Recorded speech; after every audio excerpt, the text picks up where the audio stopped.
नमस्कार दोस्तों, एक बार फिर से आप सभी का स्वागत है आपके अपने YouTube channel GK with MKF पर। साथियों, आज का जो टॉपिक है ज्योग्राफी का, एक ऐसा टॉपिक है जो कि मोस्ट इंपॉर्टेंट है और ऐसा कोई भी एग्जाम, कोई भी परीक्षा नहीं होती जिसमें सौरमंडल अर्थात सोलर सिस्टम से संबंधित क्वेश्चंस ना पूछे जाते हों।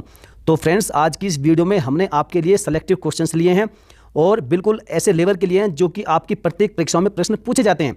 अच्छे लेवल के क्वेश्चन हैं और अच्छी ही स्तर की परीक्षा के हैं। तो फ्रेंड्स, इसलिए वीडियो को पूरा एंड तक ध्यान से देखिएगा। एक एक प्रश्न दमदार है, लाजवाब है।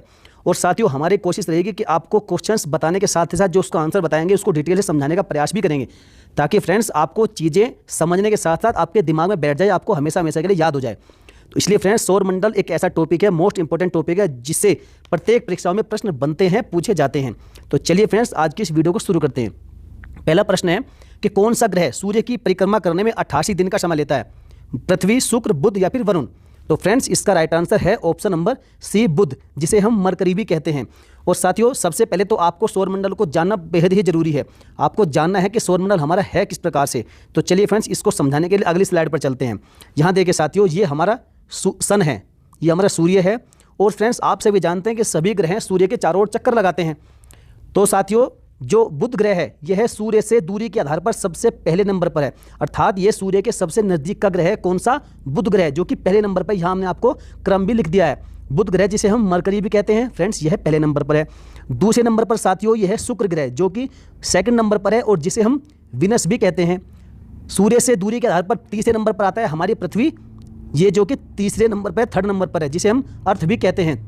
नंबर 4 पर आता है फ्रेंड्स मंगल ग्रह, जिसे हम मार्स कहते हैं। उसके बाद साथियों नंबर 5 पर आता है बृहस्पति, जिसे हम जुपिटर भी कहते हैं, जो कि 5वें स्थान पर है। नंबर 6 पर है शनि ग्रह, जिसे हम सैटर्न भी कहते हैं। ये है फ्रेंड्स सैटर्न, इधर सैटर्न ग्रह भी कहते हैं। उसके बाद फ्रेंड्स नंबर 7वें पर आता है अरुण ग्रह, जिसे हम यूरेनस कहते हैं। नंबर 8वें पर आता है और सबसे अंत में वरुण ग्रह, जिसे हम नेपच्यून ग्रह भी कहते हैं, नेपच्यून प्लेनेट। फ्रेंड्स याद रखिएगा, एक नोवा ग्रह भी था जो कि था प्लूटो नाम का, जिसे अब ग्रहों की श्रेणी से आउट कर दिया गया है, उसे बाहर कर दिया गया है। फ्रेंड्स, कुछ नियम और शर्तें होती हैं इसकी भी कि किस ग्रह को ग्रह में शामिल किया जाएगा या नहीं किया जाएगा। तो साथियों, इसलिए प्लूटो उस शर्तों पर खरा नहीं उतर पा रहा था, इसलिए उसको ग्रहों की श्रेणी से आउट कर दिया गया। पहले 9 ग्रह थे, अब हमारे सौरमंडल में मुख्य 8 ग्रह हैं, जो कि आपके सामने इस स्लाइड में सभी दिखाई दे रहे हैं। और फ्रेंड्स, सभी का नाम हिंदी और इंग्लिश दोनों में याद रखिएगा, कैसे भी पूछ लिया जाता है। तो चलिए फ्रेंड्स, उम्मीद करूंगा आप समझोगे। चलिए और अगली स्लाइड पर चलते हैं।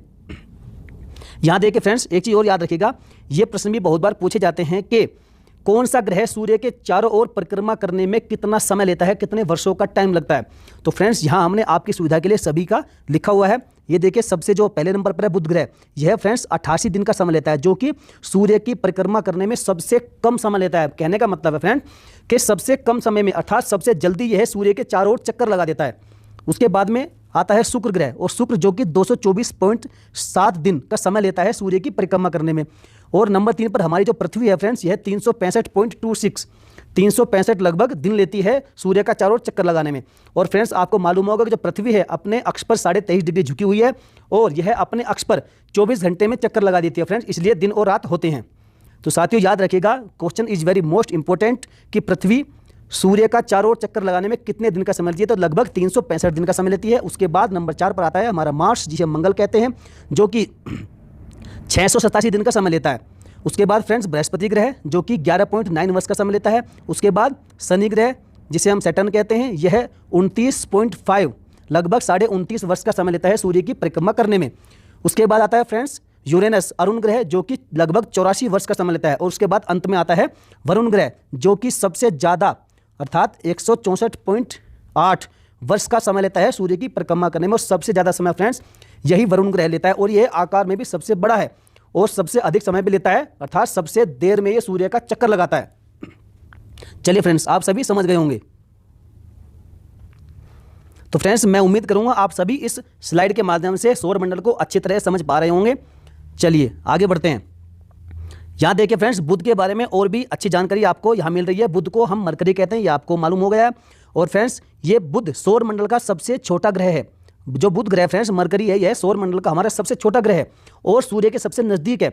बुध एक ऐसा ग्रह है जिसके पास अपना कोई भी सैटेलाइट नहीं है, कोई भी उपग्रह नहीं है, और इसके अलावा एक ग्रह और है जिसके पास अपना कोई भी सैटेलाइट नहीं होता और उसका नाम है फ्रेंड्स शुक्र ग्रह। जो वीनस है फ्रेंड्स, वीनस प्लेनेट, इसके पास भी अपना कोई सैटेलाइट नहीं है। अर्थात हमारे सौर मंडल में सिर्फ 2 ही प्लेनेट ऐसे हैं जिनके पास अपना कोई भी सैटेलाइट नहीं है, कोई भी अपना उपग्रह नहीं है, और वो है बुध और शुक्र।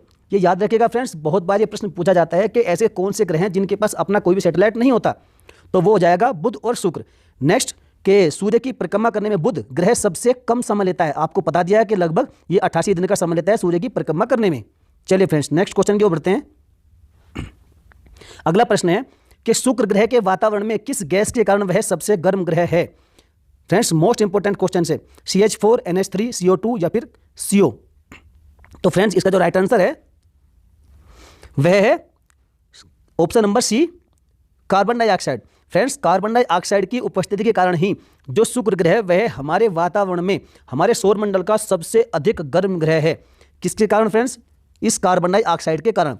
और ये नोट में आप पढ़िएगा कि शुक्र ग्रह पर इस गैस के अधिक होने के कारण ग्रीन हाउस प्रभाव होता है।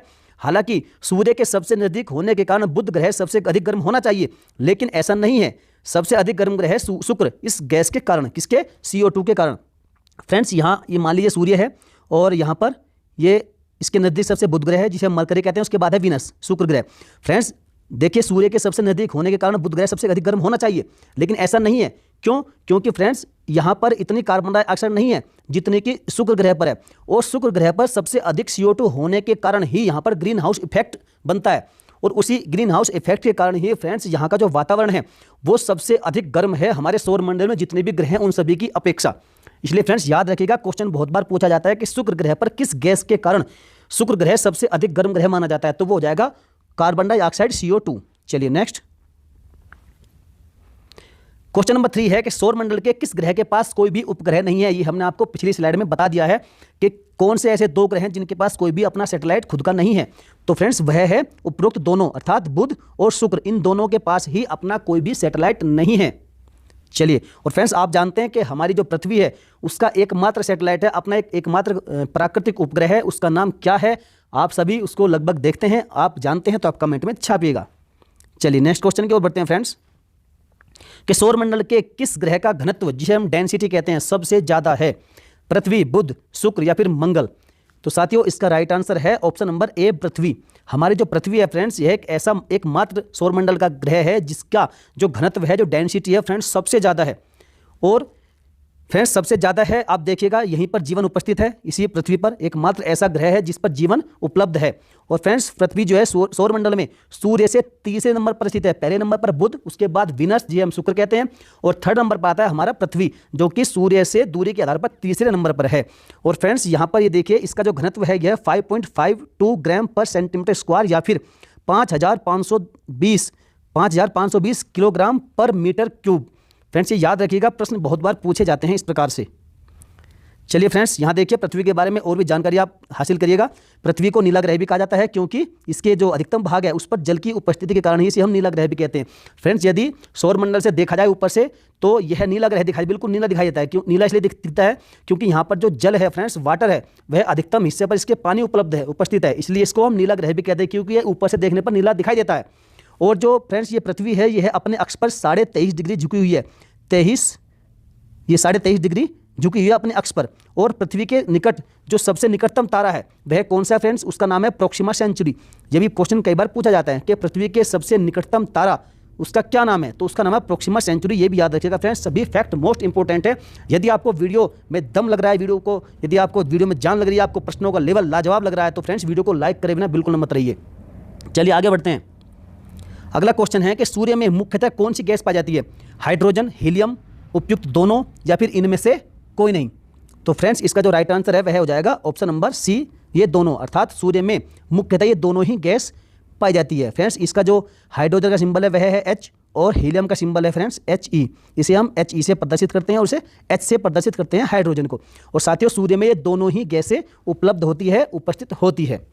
चलिए नेक्स्ट, यहाँ देखिए फ्रेंड्स, सूर्य के बारे में और भी जानकारी हासिल करिएगा। सूर्य एक आग का गोला है जैसे हम जानते हैं, और जो सूर्य है फ्रेंड्स, इस पर ऊर्जा उत्पन्न होने का जो मुख्य कारण है वह है नाभिक संलयन अर्थात न्यूक्लियर फ्यूजन की जो घटना होती है, उसी के घटना के घटित होने से फ्रेंड्स यहाँ पर जो ऊर्जा है वो मिलती है, अर्थात ऊर्जा का जो मुख्य स्रोत है वह है नाभिक संलयन। उसके बाद सूर्य की जो बाहरी परत है इसको प्रकाश मंडल या फिर फोटोस्फीयर कहते हैं। ये जो आप देख रहे हैं स्लाइड में, इसमें इस जो इसकी बाहरी परत है फ्रेंड्स, इसको हम फोटोस्फीयर या फिर प्रकाश मंडल भी कहते हैं। और सूर्य के प्रकाश को पृथ्वी तक पहुंचने में जो समय लगता है वह लगता है 8.16 सेकंड का समय लगता है सूर्य के प्रकाश को पृथ्वी तक पहुंचने में। और जो सूर्य के अध्ययन है फ्रेंड्स, ये भी याद रखें, मोस्ट इंपोर्टेंट फैक्ट है, सूर्य के अध्ययन को हम कहते हैं हीलियोसिस्मोलॉजी। हीलियोसिस्मोलॉजी ये होता है, सूर्य के अध्ययन को कहते हैं हम हीलियोसिस्मोलॉजी। तो फ्रेंड्स सभी फैक्ट मोस्ट इंपोर्टेंट है। चलिए नेक्स्ट क्वेश्चन की ओर बढ़ते हैं साथियों। अगला प्रश्न है कि तारों का रंग किस पर निर्भर करता है? आकाश पर, तापमान पर, दूरी पर या फिर उपरोक्त सभी पर?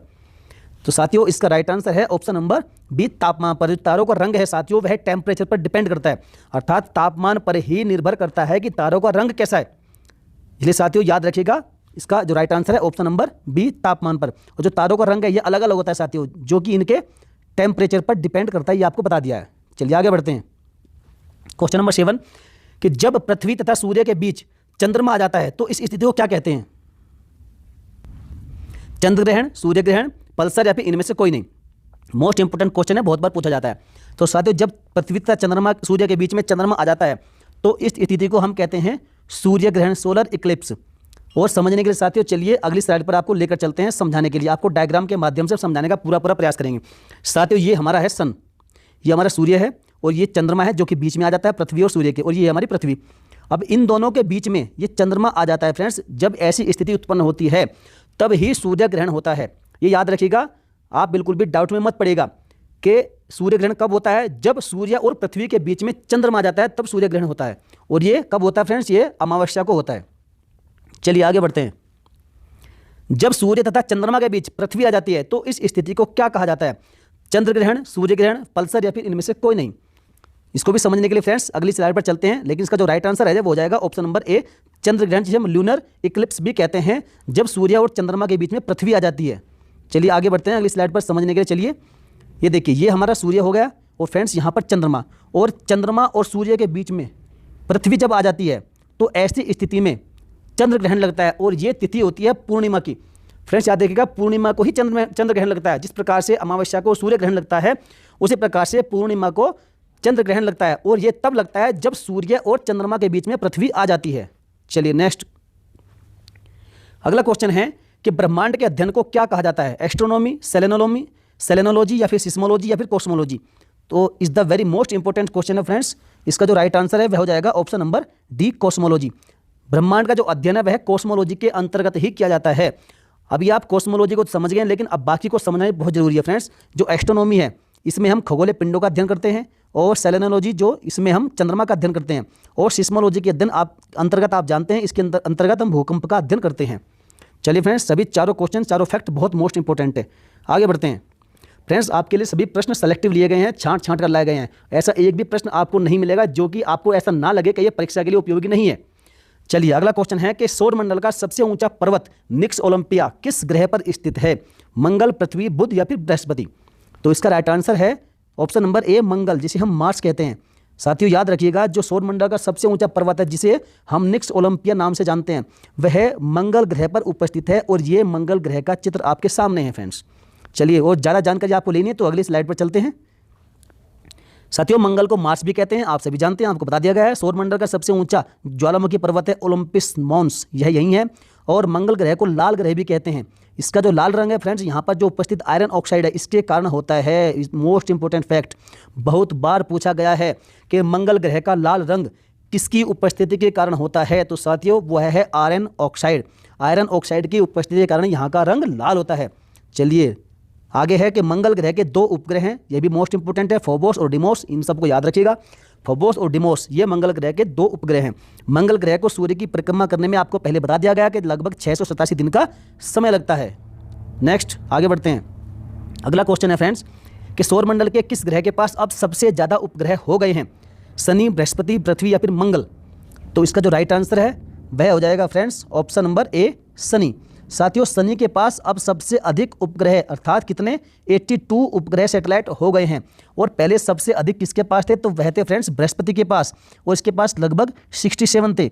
लेकिन अब काफ़ी सैटेलाइट्स की खोज हुई है और अब जो है शनि ग्रह के पास सबसे अधिक उपग्रह हो गए हैं, जितने की कितने फ्रेंड्स 82, ये याद रखिएगा। चलिए ज़्यादा जानकारी के लिए अगले पेज पर चलते हैं फ्रेंड्स। देखिए शनि ग्रह के पास अब कुल 82 उपग्रह हो गए हैं और पहले बृहस्पति के पास थे 67। आकार में सौरमंडल का दूसरा सबसे बड़ा ग्रह है, जबकि पहला है बृहस्पति। फ्रेंड्स आकार में ये सबसे बड़ा है कौन सा, बृहस्पति, लेकिन और दूसरे नंबर पर आता है शनि ग्रह। चलिए फ्रेंड्स टाइटन, जो टाइटन शनि का सबसे बड़ा उपग्रह है, ये याद रखिएगा, ये मोस्ट इंपॉर्टेंट क्वेश्चन है कि शनि ग्रह का सबसे बड़ा उपग्रह कौन सा, वह है टाइटन, जिसकी खोज किसने की थी, क्रिश्चियन हाइजोन ने इसकी खोज की थी। और शनि ग्रह को हम सैटर्न भी कहते हैं, ये आप जानते हैं। चलिए आगे बढ़ते हैं। अगला प्रश्न है कि सौरमंडल में क्षुद्र ग्रह अर्थात एस्टेरॉइड्स किन दो ग्रहों के बीच पाए जाते हैं। मोस्ट इंपोर्टेंट, मंगल और बृहस्पति, मंगल और शनि, पृथ्वी और मंगल, या फिर बुध और पृथ्वी। तो फ्रेंड्स इसका राइट आंसर है ऑप्शन नंबर ए, मंगल और बृहस्पति। मंगल और बृहस्पति क्षमा कीजिएगा, मंगल और बृहस्पति इन दो ग्रहों के बीच पाए जाते हैं एस्टेरॉइड्स, क्षुद्र ग्रह। और फ्रेंड्स क्षुद्र ग्रह ऐसे खगोलीय पिंड होते हैं जो आकार में ग्रहों से छोटे, उल्का पिंडों से बड़े, क्या आकार में ग्रहों से छोटे और उल्का पिंडों से बड़े होते हैं। और खोजा जाने वाला जो पहला क्षुद्र ग्रह था फ्रेंड्स, उसका नाम था सेरेस, याद रखिएगा, जिसकी खोज किसने की थी, गैसप पियाजी ने इसकी खोज की थी, सेरेस नाम के क्षुद्र ग्रह की, जो कि सबसे पहले खोजा गया था। चलिए फ्रेंड्स आगे बढ़ते हैं, आपको समझाते हैं कि क्षुद्र ग्रह होते क्या हैं, एस्टेरॉइड्स होते क्या हैं। चलिए अगली स्लाइड पर चलते हैं समझने के लिए। ये देखिए फ्रेंड्स, ये हमारा सौरमंडल है और यहाँ पर आप देख रहे हैं ये है पृथ्वी से दूसरे, पृथ्वी के नज़दीक अर्थात ये मंगल ग्रह है, मार्स, ये हमारी पृथ्वी है, ये वीनस है और ये बुध ग्रह है। और फ्रेंड्स ये है बृहस्पति ग्रह, जिसे हम जुपिटर कहते हैं। और यहाँ देखिए आपको दिखाई दे रहा है कि इसके बीच में एक बेल्ट है, ये रॉकी मटेरियल्स है, जिसे हम क्षुद्र ग्रह कहते हैं, पत्थर टाइप के आपको दिखाई दे रहे हैं। ये बेल्ट है फ्रेंड्स, जो कि ये सूर्य के चारों ओर चक्कर लगा रहे हैं। ये सभी जो एस्टेरॉइड्स हैं सूर्य के चारों ओर चक्कर लगाते हैं, परिक्रमा करते हैं। और ये मंगल और बृहस्पति इन दोनों ग्रहों के बीच में ही पाए जाते हैं एस्टेरॉइड्स। ये याद रखिएगा फ्रेंड्स, मोस्ट इंपॉर्टेंट है, कितनी बार पूछा जाता है कि किन दो ग्रहों के बीच में क्षुद्र ग्रह पाए जाते हैं। तो ये फ्रेंड्स मंगल और बृहस्पति के बीच ही पाए जाते हैं और ये सभी सूर्य के चारों ओर परिक्रमा लगाते रहते हैं। चलिए उम्मीद करता हूँ कि आप सभी समझ गए होंगे। आगे बढ़ते हैं। अगला प्रश्न है कि सौर प्रणाली की खोज किस वैज्ञानिक ने की थी, केपलर, कोपरनिकस, न्यूटन या फिर गैलीलियो। तो फ्रेंड्स इसका राइट आंसर है ऑप्शन नंबर बी, कोपरनिकस। सौर प्रणाली की जो खोज है वह कोपरनिकस ने की थी, याद रखिएगा। चलिए अगले प्रश्न पर चलते हैं। अगला प्रश्न है कि सूर्य के चारों ओर घूमने वाले खगोलीय पिंडों को क्या कहा जाता है। तो फ्रेंड्स हमने आपको पहले बता दिया है कि सूर्य के चारों ओर घूमने वाले खगोलीय पिंडों को ग्रह कहा जाता है। चलिए नेक्स्ट आगे बढ़ते हैं। क्वेश्चन नंबर 15 कि निम्न में से किस ग्रह को ग्रहों की श्रेणी से बाहर कर दिया गया है। Most important and repeated question है। अरुण, वरुण, प्लूटो या फिर इनमें से कोई नहीं। इसका right answer option number C, Pluto ग्रह। प्लूटो ग्रह को फ्रेंड्स ग्रहों की श्रेणी से बाहर कर दिया गया है। अब कुल मिलाकर हमारे सौरमंडल में 8 ग्रह हो गए, पहले थे 9 ग्रह। चलिए आगे बढ़ते हैं। अगला प्रश्न है कि ग्रहों की गति का नियम किसने प्रतिपादित किया था, केपलर, कोपरनिकस, गैलीलियो या फिर न्यूटन। तो साथियों इसका right answer option number A, Kepler. जो ग्रहों की गति का नियम है फ्रेंड्स, जिसे हम लॉ ऑफ प्लैनेटरी मोशन भी कहते हैं, ये लॉ ऑफ प्लैनेटरी मोशन, इसका जो नियम है फ्रेंड्स यह प्रतिपादित किया था केपलर ने। और इन्होंने कुल मिलाकर ग्रहों की गति से 3 नियम प्रतिपादित किए थे। और ग्रहों की गति के नियम को ही friends law of planetary motion भी कहते हैं, ये आपको बता दिया गया है। तो फ्रेंड्स मोस्ट इंपोर्टेंट क्वेश्चन है, याद रखिएगा ग्रहों की गति का नियम किसने प्रतिपादित किया था, केपलर ने। आगे बढ़ते हैं। अगला प्रश्न है कि किस वैज्ञानिक ने सर्वप्रथम ब्लैक होल के बारे में बताया था, केपलर, न्यूटन, एस चंद्रशेखर या फिर आइंस्टीन। तो फ्रेंड्स गर्व कीजिए इस प्रश्न पर, इसका राइट आंसर है option number C, S Chandrasekhar, जो कि भारतीय थे। इन्होंने सबसे पहले ब्लैक होल के बारे में बताया था। मोस्ट इंपोर्टेंट, याद रखिएगा। आगे बढ़ते हैं फ्रेंड्स। क्वेश्चन नंबर 18 सौर ऊर्जा किस प्रक्रिया द्वारा पैदा होती है, नाभिक विखंडन, नाभिक संलयन, रासायनिक प्रक्रिया या फिर उपयुक्त सभी। तो इसका राइट आंसर है फ्रेंड्स ऑप्शन नंबर बी, नाभिक संलयन। आपको बता दिया गया जब आपको पहले स्लाइड में समझाया गया था सौरमंडल के बारे में। तो फ्रेंड्स याद रखिएगा सौर ऊर्जा नाभिक संलयन के द्वारा ही पैदा होती है। चलिए आगे बढ़ते हैं। क्वेश्चन नंबर 19 कि पृथ्वी की परिधि सर्कमफेरेंस कितनी है, 40,000 किलोमीटर, 40,075 किलोमीटर या उपयुक्त दोनों या फिर इनमें से कोई नहीं। तो फ्रेंड्स इसका राइट आंसर तो हो जाएगा, जो करेक्ट आंसर है वह हो जाएगा 40,075। लेकिन फ्रेंड्स याद रखिएगा कभी कभी आपको विकल्प में ये ना दे करके आपको 40,000 दे दिया जाएगा, तो फ्रेंड्स यह भी आपका राइट आंसर हो जाएगा। अर्थात इसलिए आपके दोनों ही आंसर राइट हैं। यदि आपको ये मिल गया तो ठीक है, यदि ये आपको ऑप्शन में नहीं देखने को मिला तो आपको 40,000 मिलेगा, तो ये आपका राइट आंसर हो जाएगा। चलिए आगे बढ़ते हैं। क्वेश्चन नंबर 20 कि निम्न में से कौन सा एक आंतरिक ग्रह नहीं है, पृथ्वी, बुध, शुक्र या फिर शनि। तो साथियों इसका जो राइट आंसर है वह हो जाएगा ऑप्शन नंबर डी, शनि। अब आपको आंतरिक ग्रह और बाहरी ग्रह ये आपको समझना निहायत ही जरूरी है, और इसको समझने के लिए आपको अगली स्लाइड पर चलना पड़ेगा। तो फ्रेंड्स यह हमारा सौरमंडल है, और ये देखिए फ्रेंड्स यहाँ पर ये चौथे नंबर पर मंगल ग्रह था मार्स, और ये था जुपिटर, और इन दोनों के बीच में थी एक क्षुद्र ग्रह की पेटी। ये फ्रेंड्स ये बेल्ट है एस्टेरॉइड्स की। और देखिए फ्रेंड्स जो एस्टेरॉइड की बेल्ट है, इससे जो लेफ्ट के अर्थात इधर के जो 4 ग्रह हैं, कौन कौन सा, बुध, ये आपका शुक्र, विनस और पृथ्वी और मार्स, ये जो 4 ग्रह हैं फ्रेंड्स ये आंतरिक ग्रह कहलाते हैं। अर्थात क्षुद्र ग्रह और सूर्य के बीच में जो 4 ग्रह हैं वह आंतरिक ग्रह, जिन्हें हम इनर प्लेनेट भी कहते हैं। और उसके बाद जो क्षुद्र ग्रह की पेटी के जो बाहर के 4 ग्रह हैं, ये कौन कौन से, जुपिटर, और ये आपका शनि ग्रह, ये आपका अरुण और वरुण, ये 4 ग्रह फ्रेंड्स ये बाहरी ग्रह अर्थात आउटर प्लेनेट, या फिर जिन्हें हम जोवियन ग्रह भी कहते हैं, ये याद रखिएगा फ्रेंड्स। चलिए आगे बढ़ते हैं। फ्रेंड्स आज का क्विज आपके लिए है। आपका पहली बात तो मैं आपसे रिक्वेस्ट करूंगा, यदि आपको वीडियो वाकई दमदार लगी, अच्छी लगी और समझ में आई है, यदि आपको सभी प्रश्न समझ में आए हैं तो आप वीडियो को लाइक करिएगा, अपने सभी साथियों में शेयर भी करिएगा। और आज का प्रश्न आपको डिटेल के साथ में आप कमेंट बॉक्स में लिखिएगा। आपको बताना है कि पृथ्वी को निम्न में से किस एक रंग का ग्रह कहा जाता है, पीला, नीला, हरा या फिर काला। ये प्रश्न आपको मैंने डिटेल से समझाया था। यदि आपने वीडियो को ध्यान से देखा होगा तो आप इस प्रश्न का राइट आंसर कमेंट बॉक्स में डिटेल के साथ लिखेंगे। चलिए फ्रेंड्स वीडियो देखने के लिए आपका बहुत बहुत धन्यवाद। मिलेंगे फिर किसी नेक्स्ट वीडियो में। वीडियो अच्छी लगी लाइक करिएगा और चैनल को सब्सक्राइब करना बिल्कुल ना भूलें। अपने सभी साथियों में शेयर भी कर दें, और जो भी आपके पास कोई सुझाव है, यदि आपको किसी और टॉपिक पर वीडियो चाहिए तो आप कमेंट में लिखिएगा। चलिए फ्रेंड्स मिलेंगे फिर किसी नेक्स्ट वीडियो में।